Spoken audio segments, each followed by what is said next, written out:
Hello friend, welcome back my YouTube channel SK Jha and associates. आज का जो हमारा टॉपिक है वो टॉपिक है स्पेशली 67 आईटी एक्ट से रिलेटेड। बहुत सारे सवाल मेरे यूट्यूब चैनल पर आए हुए थे। बहुत लोगों ने सवाल किया हुआ था कि मेरे ऊपर झूठी 67 आईटी एक्ट का केस डाला गया है, अब क्या करें। तो मैंने सभी को ये बताया था कि अगर आपके ऊपर कोई झूठी केस 67 आईटी एक्ट का डाला है तो आप एविडेंस तैयार करें और अच्छे अधिवक्ता से, अच्छे एडवोकेट से जाकर के मिले और उन्हें सारी बातें बताएं। फिर वो आपको गाइड करेंगे कि किस तरह से आप बच सकते। हालांकि ये धारा बहुत संगीन धारा है। बहुत सारे केसेस में जमानत भी नहीं मिली है, जैसा कि देखा गया है। लेकिन ऐसा नहीं है कि कोई भी व्यक्ति अगर रेगुलर इस धारा का दुरुपयोग करे और किसी व्यक्ति पर अननेसेसरी अगर केस करता है तो केस करने में तो कोई आपत्ति नहीं, कर सकता है, लेकिन उसे प्रूफ भी करना पड़ेगा कि हाँ जी ये इसने किया है। क्योंकि बिना प्रूफ करे तत्कालिक कार्रवाई पुलिस कर तो सकती है, लेकिन अगर एविडेंस नहीं मिला और फर्जी पाया गया तो आपको जमानत मिल जाएगी। थाने से मिले या कोर्ट से, वो आपके एविडेंस के अकॉर्डिंग ही निर्भर करता है। और अगर इस तरह का फर्जी केस पाया जाता है तो आप उस व्यक्ति पर भी काउंटर केस डाल सकते हैं। आप स्वतंत्र हैं इसके लिए। अब 67 आईटी एक्ट के बारे में मैंने पहले बताया है कि ये संगीन धारा क्यों है। संगीन धारा ये इसलिए है जिसमें समाज में भ्रामकता फैलाने, सोशल मीडिया के थ्रू, मोबाइल या इंटरनेट के माध्यम से आपत्तिजनक तस्वीर जो यौन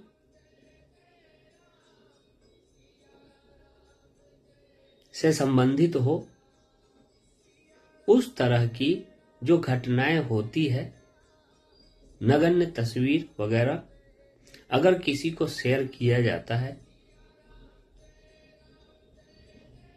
तो इस तरह का अगर कभी आपने किसी को भेजा है तो उस पर कार्रवाई हो सकती है। लेकिन अगर आपने ऐसा नहीं किया है और कोई गलत तरीके से आपको फंसाने का काम कर रहा है तो उसे भी तो प्रूफ करने होंगे कि हाँ इसने ये भेजा है। अगर आपने भेजा ही नहीं तो प्रूफ कैसे करेगा। कभी कभी बहकावे में आकर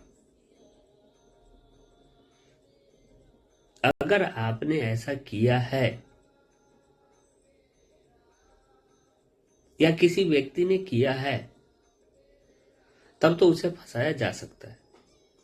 अगर नहीं किया है, कोई एविडेंस नहीं है, आपने अपने ईमेल से, मोबाइल से, सोशल मीडिया प्लेटफॉर्म से किसी को इस प्रकार का तस्वीर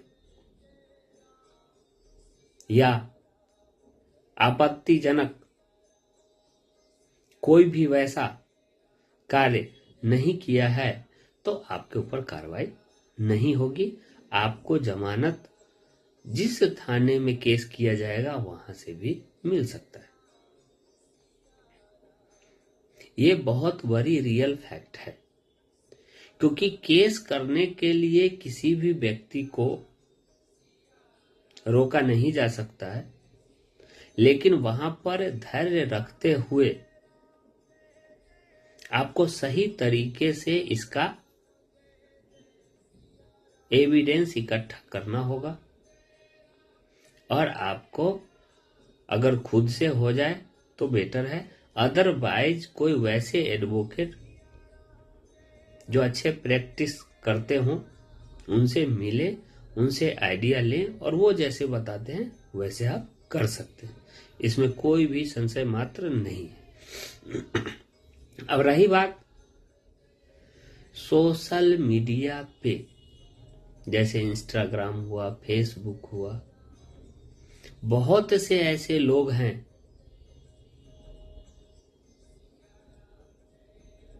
महिलाएं भी हैं, वो इस प्रकार से फ्रेंडशिप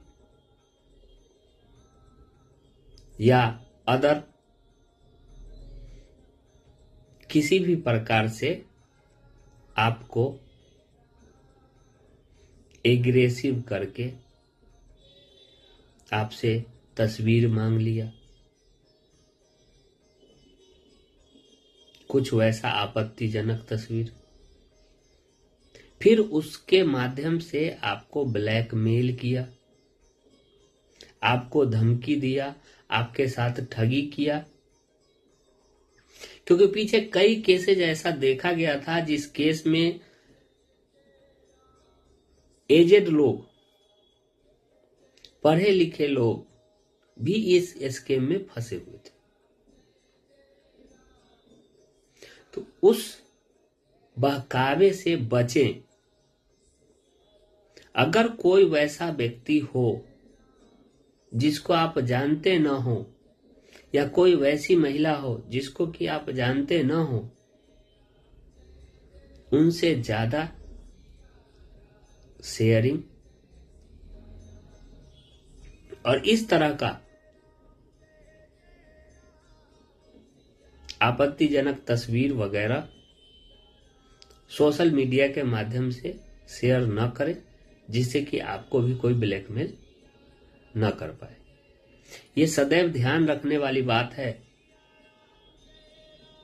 क्योंकि अगर आप यहां पर केयरफुल नहीं रहोगे, लाखों की ठगी होती है। कई लोगों ने आत्महत्या किया, क्योंकि ये ऐसा मैटर होता है जिसके बारे में शेयर करना बहुत ही मुश्किल है। घर के लोगों को भी लोग नहीं बता पाता। ऐसे भी मॉडर्न युग है, किसी के बारे में कुछ भी कहना ठीक नहीं होता है। सोशल मीडिया प्लेटफॉर्म है, वायरल करने की धमकी हो सकती है।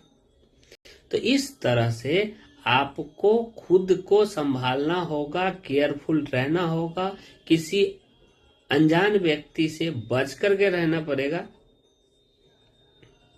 क्योंकि अगर आप ऐसा नहीं करते तो आपके साथ भी ऐसा हो सकता है।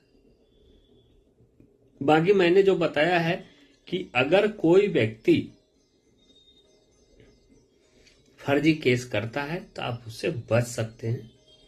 उसमें जो संगीन धारा 67 IT एक्ट के द्वारा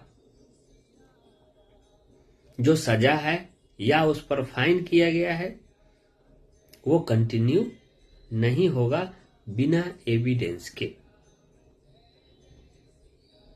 तो इस पर आप ध्यान रखेंगे, धैर्यपूर्वक इस पर कार्रवाई करेंगे या अच्छे सलाहकार से सलाह लेते हैं तो आप बच सकते हैं। इसमें कुछ भी नहीं हो सकता। हाँ, थोड़ा देर के लिए परेशानी हो सकती है मे बी, लेकिन आप वहां से निकल सकते हैं। हाँ, आपने अगर रियल में किया है ऐसा कोई कार्य तो ये भी आप अपने अधिवक्ता से, वकील से या जो इसके बारे में जानकारी रखते हैं उनसे आप शेयर कर सकते हैं। डरने की बात नहीं है, शेयर करके सॉल्यूशन निकाला जा सकता है। क्योंकि सोशल मीडिया जितना बढ़िया है उतना ही नुकसानदायक भी है। तो ये आपको ध्यान में रखने होंगे। पहले तो कई केसेस ऐसा देखा गया, उसमें व्हाट्सएप कॉलिंग होता था, अनजान व्यक्ति का व्हाट्सएप कॉलिंग आया, यानी कि वीडियो कॉलिंग। और वीडियो कॉलिंग में ऐसा ही कुछ करके ब्लैकमेल किया जाता था। कई केसेस आए, मेरे कई जानने वाले भी इस स्कैम में फंसे, और वहां से जिस नंबर से कॉल आता था, फिर उसके बाद उसके यहां पुलिस का फोन, लेकिन वो सब भी फर्जी ही होता था। इंस्टाग्राम पे या व्हाट्सएप पे या फेसबुक पे अगर कोई व्यक्ति पुलिस की वर्दी पहन रखा हो और आपको मैसेज करता हो, इस तरह का धमकी देता हो, तो सतर्क रहें, डरे नहीं, और छुपने छुपाने का कोशिश न करें। उस पे तत्कालिक कार्रवाई करने का कोशिश करें। आप अपने नियरेस्ट पुलिस स्टेशन पहुंचे और इसकी छानबीन करें और उस पर कार्रवाई करें। अगर आप वहां नहीं जा सकते तो किसी जानकार से, अधिवक्ता से, एडवोकेट से जाकर के मिलें और अपनी पूरी वारदात के बारे में बताएं और वहां से सॉल्यूशन पा सकते हैं। लेकिन अगर आपने इस पर एक्शन नहीं लिया तो आप नुकसान में रहेंगे। मेंटली हरासमेंट आपका होगा, आर्थिक हरासमेंट भी आपका होगा। तो ये बहुत बड़ी बात है, बहुत बड़ा स्कैम है जो इंस्टाग्राम, फेसबुक और ये आपका व्हाट्सएप या अन्य अदर जो भी सोशल मीडिया है उसके माध्यम से किया जाता है, और लोग ठगी का शिकार होते हैं। टीवी पे भी देखा जाता है, सोशल मीडिया के माध्यम से भी बताया जाता है कि सतर्क रहें। अगर इस तरह से आपके साथ होता है तो आप तुरंत पुलिस के पास जाएं, अपने नियरेस्ट थाने में जाएं, कंप्लेंट रजिस्टर करें। तो इसका ध्यान रखना चाहिए। हाँ, अब आते हैं फिर लौट के टॉपिक पर। अगर कोई भी व्यक्ति समाज में अराजकता फैलाने का कोशिश करे, धमकी दे रहा है, अगर कोई वैसा आपत्तिजनक तस्वीर भेजा है, तो ये सब पर 67 IT एक्ट अप्लीकेबल होता है। लेकिन ऐसा है, भेजने वाले के ऊपर ही होता है।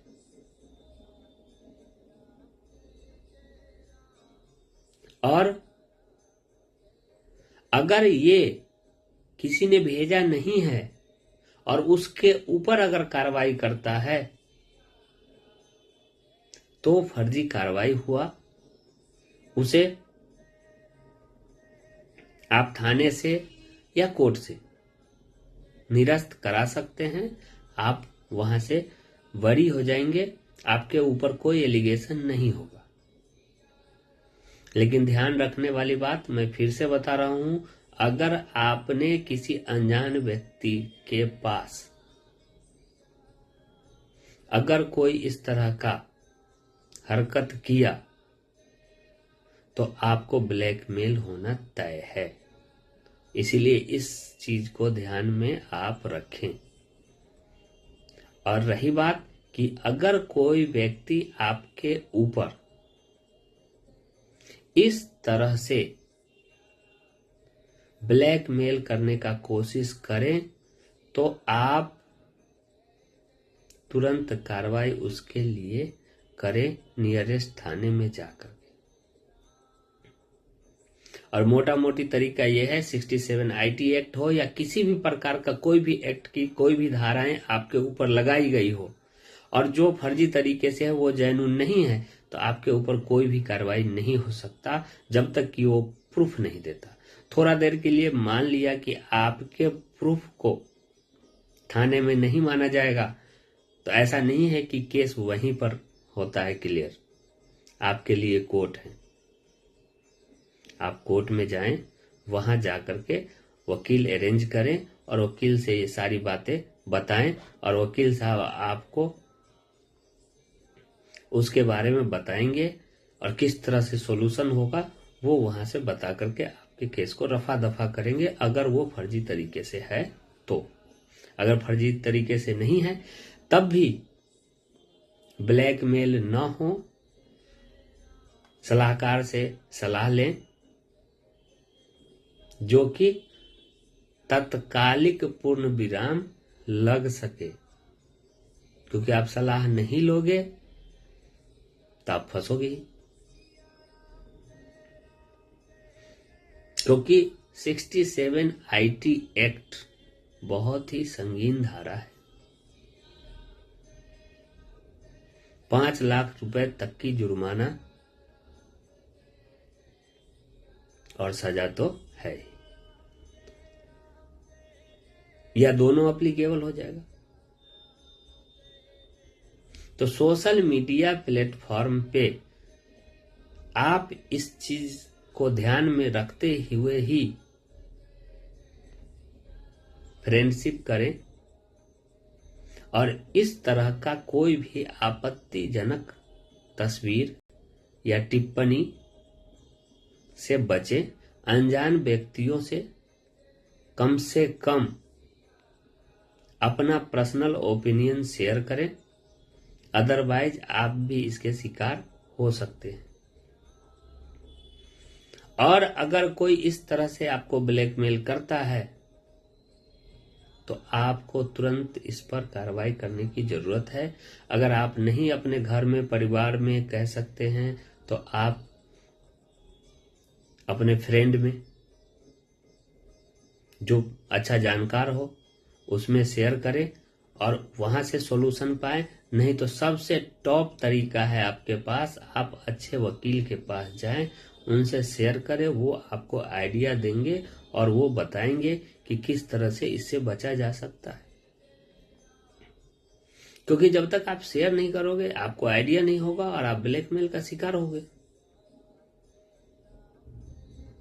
इतने केसेस के बारे में 67 IT एक्ट का मेरे पास आया है, आज मैं 1 साल बाद इस पर बता रहा हूं, पूरे 1 वर्ष के बाद। क्योंकि जितने लोगों का आज भी मेरे YouTube चैनल पर सबसे ज्यादा 67 IT एक्ट का ही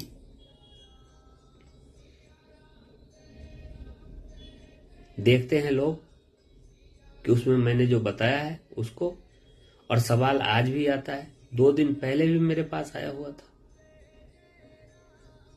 कि गलत तरीके से मेरे ऊपर कार्रवाई किया गया है जबकि मैंने किया ही नहीं।